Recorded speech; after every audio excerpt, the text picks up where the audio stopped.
농업은 과학이다. 오늘은 청양고추가 세계에서 가장 맵다고요? 를 주제로 이야기를 나눠보도록 하겠습니다. 안녕하세요, 교수님. 네. 교수님, 혹시 매운 음식 좋아하세요? 예, 좋아합니다. 매운 음식 좋아하는 사람 치고 청양고추 안 좋아하는 사람이 없을 텐데 그렇죠. 청양고추의 매운맛, 세계에서 제일 매운맛일까요? 이게 고추는 우리한테 이제 매운맛으로 알려져 있지만 사실 굉장히 다양합니다. 그러니까 우리나라는 보시면 풋고추라든지 뭐 네. 김장고추, 청양고추 뭐 이런 정도 이제 저희가 알려져 있지만 중국만 해도 네. 한 70여 가지가 있어요. 우각초, 양각초, 선초, 나사초 뭐 이런 정도로 엄청나게 다양하고요. 인도만 해도 한 50가지 이상. 유전 자원이 네. 굉장히 다양하고 많습니다. 우리나라의 청양고추가 이제 정말 매운가? 이걸 네. 한번 우리가 봐야 되는데 네. 실제로 이제 그 매운맛을 우리가 보는 건 이제 스코빌 척도라고 해가지고 스코빌 SHU라는 단위로 표현을 하는데 네네. 그거는 뭐냐면 물에다가 희석을 해서 매운맛을 못 느끼는 정도까지 희석되는 정도를 얘기합니다. SHU가 굉장히 높을수록 맵다는 얘기가 되겠죠. 네네. 네. 우리가 보통 먹는 풋고추가 한 1500 SHU 정도 같아요. 그런데 이제 할라피뇨 있지 않습니까? 네네. 요 놈은 이제 한 2,500에서 한 10,000 정도가 됩니다. 근데 청양고추는 얼마냐? 한 4,000에서 한 12,000, 평균 한 10,000 정도가 돼요. 그러니까 좀 매운 게 되죠. 그 교수님 말씀 들어보니까 할라피뇨가 청양고추보다 좀 덜 매운 거 덜 맞네요. 맵죠. 맞죠. 왜냐면 제가 청양고추 못 먹지만 할라피뇨 먹거든요. 네네네. 네. 청양고추보다 더 매운 고추들도 있다면 굉장히 많습니다. 캐롤라이나 리퍼 같은 게 있어요. 이런 것도 있고 나가졸로키아 같은 게 있는데 이런 것들은 네. 거의 100만 SHU 정도가 돼요. 상상이 안 가는데. 예, 그렇죠. 스코빌 아까 이렇게 얘기하시는 청양고추가 게? 네. 많이라고 만. 그랬잖아요. 그러니까 네, 100배 매운 거예요. 와. 예, 그래서 엄청 매운 엄청 매운 것들이 많아요. 네. 그러니까 실제로 이제 아시잖아요. 타바스코. 네네. 아시죠? 예. 타바스코. 그 타바스코 고추가 피자에 있는데. 이렇게 뿌려 먹는 그렇지, 소스. 그렇지. 네. 그것도 한 3만에서 5만 SH 정도가 청양고추보다 되니까. 그게 높은데요? 아, 높죠. 실제로 이제 여담입니다만 제가 이제 40년 전에 그때 이제 칠리고추라고 해서 이거 동그랗게 하는 게 있어요. 이제 그걸 저보고 먹어보라는 거예요.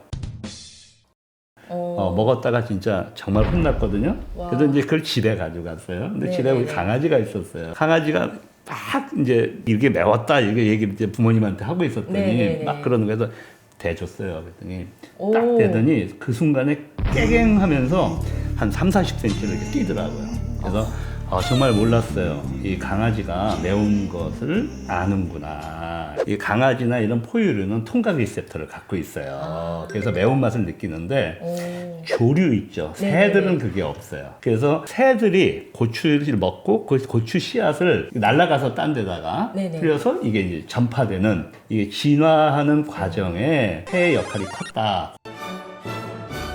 청양고추는 어디서 어떻게 만들어진 건가요? 청양고추의 경우에는 1983년에 중앙종묘라는 종자 회사하고 이제 오뚜기하고 공동으로 해서 육종을 하게 되는데 네. 그 당시에 이제 유일웅 박사님이라는 분이 계셔요. 유일동 박사님. 예. 네네. 그분이 이제 이 품종을 육성하시게 됐습니다. 그 당시에 이 소가종이 이제 그 좀 가격이 좋으니까 청양고추가 작잖아요. 네네. 그런데 좀 매콤한 걸 좀 한번 만들어 보자. 그러다 보니까 경상북도에 청성군과 영양군 쪽에 소가종을 많이 키웠어요.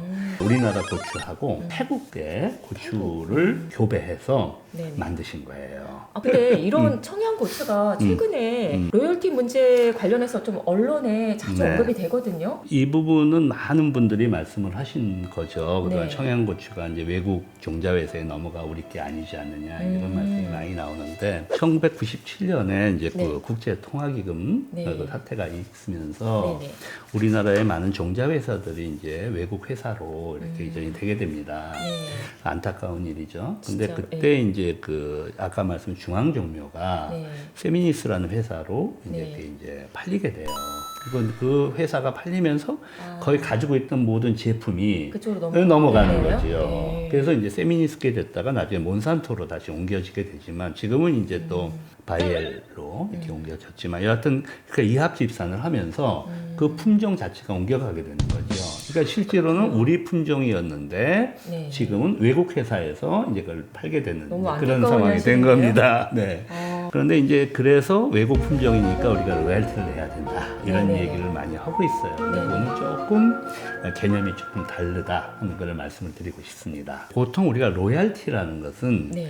그 특허를 내고 특허권에 대한 우리가 이제 기술료를 받는 거잖아요. 그렇죠. 네. 그런데 이제 농업의 경우에 있어서는 과수, 감귤이라든지 네네. 포도라든지 뭐 딸기라든지 이런 이제 영양번식 작물들은 네네. 우리가 그 기술료를 받을 수가 있어요. 맞아요. 그렇지만 네. 종자의 경우는 조금 얘기가 달라요. 네. 그래서 이제 종자는 이미 그 외국 회사에서 그 종자를 갖다 우리나라에 팔고 있으니까 종자를 팔 때 그 가격 안에 이미 자기들이 받을 그런 기술료를 그 안에 포함해 갖고 파는 거가 되죠. 그래서 비싸게 팔리는 그렇지요. 거라면은? 그렇지요. 예, 그렇게 되는 겁니다. 그래서 우리나라의 이제 종자 시장은 큰 회사라고 하더라도 외국에 나가 글로벌 회사에 비하면 굉장히 못 미치거든요. 네네.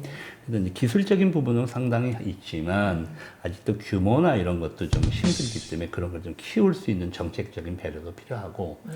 국민들 입장에서는 또 우리 종자를 우리가 좀 많이 사용해주는 이런 부분도 네네. 굉장히 근데 그만큼 또 질이 좋아요. 우리나라 육종 기술이 좋기 때문에 예, 그런 부분들이 굉장히 앞으로 필요하다. 이런 자리를 비롯해서 네. 관심을 많은 사람들이 가졌으면 좋겠다는 생각을 해봅니다. 예, 네. 그렇습니다. 자, 오늘은 임명표 교수님과 고추의 매운맛과 또 우리 청양고추에 대해서 또 이런 그 종자 산업에 대해서도 좀 간단하게 살펴보는 시간이었습니다. 예. 고맙습니다, 교수님. 예, 감사합니다. 감사합니다.